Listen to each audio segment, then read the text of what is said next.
Story 11 of Abaft the Funnel by Rudyard Kipling. This recording is in the public domain. Story 11: A Fallen Idol. Will the public be good enough to look into this business? It has sent Crewe to bed, and Mottleby is applying for home leave, and I've lost my faith in man altogether, and the club gives it up. Trivey is the only man who is unaffected by the catastrophe, and he says, "I told you so." We were all proud of Trivey at the club, and would have crowned him with wreaths of bougainvillea had he permitted the liberty. But Trivey was an austere man. The utmost that he permitted himself to say was, "I can stretch a little bit when I'm in the humour." We called him the Monumental Liar. Nothing that the club offered was too good for Trivey. He had the soft chair opposite the thermantidote in the hot weather, and he made up his own four at whist. When visitors came in, globe trotters for choice, Trivey used to unmuzzle himself and tell tales that sent the globe trotters out of the club on tiptoe, looking for snakes in his hat and tigers in the compound. Whenever a man from a strange club came in, Trivey used to call for a whisky and ginger wine, and rout that man on all points, from horses upward. There was a man whose nickname was Ananias, who came from the Prince's Plungers to look at Trivey, and though Trivey was only a civilian, the Plunger man resigned his title to the nickname before 11 o'clock. He made it over to Trivey on a card, and Trivey hung up the concession in his quarters. We loved Trivey, all of us, and now we don't love him any more. A man from the frontier came in and began to tell tales, some very good ones, and some better than good. He was an outsider, but he had a wonderful imagination for the frontier. He told 6 stories before Trivey brought up his first line, and 3 more before Trivey hurled his reserves into the fray.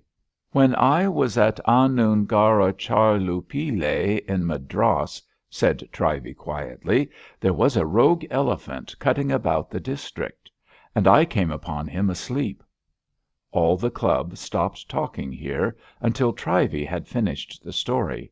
He told us that he, in the company of another man, had found the rogue asleep, but just as they got up to the brute's head, it woke up with a scream.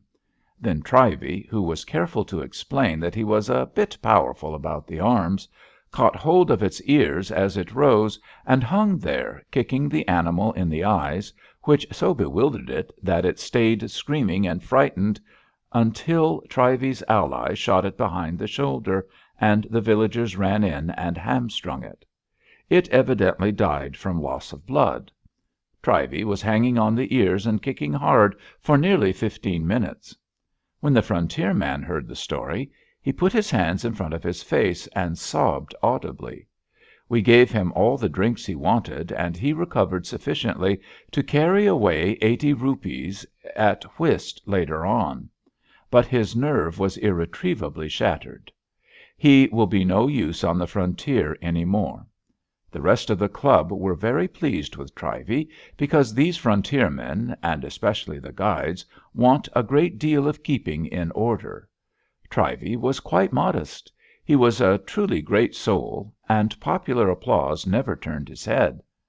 As I have said, we loved Trivey till that fatal day when Crewe announced that he had been transferred for a couple of months to Anungaracharlupillay.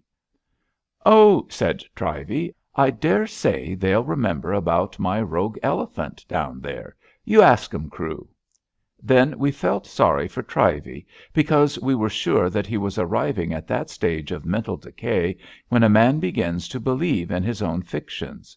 That spoils a man's hand. Crewe rode up once or twice to Mottleby, saying that he would bring back a story that would make our hair curl.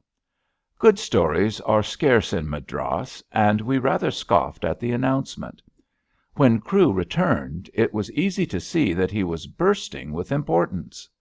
He gave a big dinner at the club and invited nearly everybody but Trivey, who went off after dinner to teach a young subaltern to play snooker. At coffee and cheroots, Crewe could not restrain himself any longer. "I say, you Johnnies, it's all true, every single word of it, and you can throw the decanter at my head and I'll apologise. The whole village was full of it. There was a rogue elephant, and it slept, and Trivey did catch hold of its ears and kick it in the eyes and hang on for 10 minutes at least, and all the rest of it. I neglected my regular work to sift that story, and on my honour the tale's an absolute fact. The headsman said so, all the shikaries said so, and all the villages corroborated it. Now, would a whole village volunteer a lie that would do them no good?" You might have heard a cigar ash fall after this statement. Then Mottleby said, with deep disgust, "What can you do with a man like that? His best and brightest lie, too." "'Tisn't," shrieked Crewe. "It's a fact. A nickel-plated teakwood tantalus action 45 rupee fact." "That only makes it worse," said Mottleby, and we all felt that was true. We ran into the billiard room to talk to Trivey, but he said we had put him off his stroke, and that was all the satisfaction we got out of him. Later on he repeated that he was a bit powerful about the arms, and went to bed. We sat up half the night devising vengeance on Trivey. We were very angry, and there was no hope of hushing up the tale. The man had taken us in completely, and now that we've lost our champion Ananias, all the frontier will laugh at us, and we shall never be able to trust a word that Trivey says.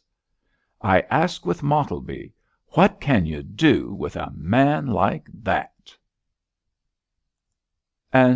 Story 12.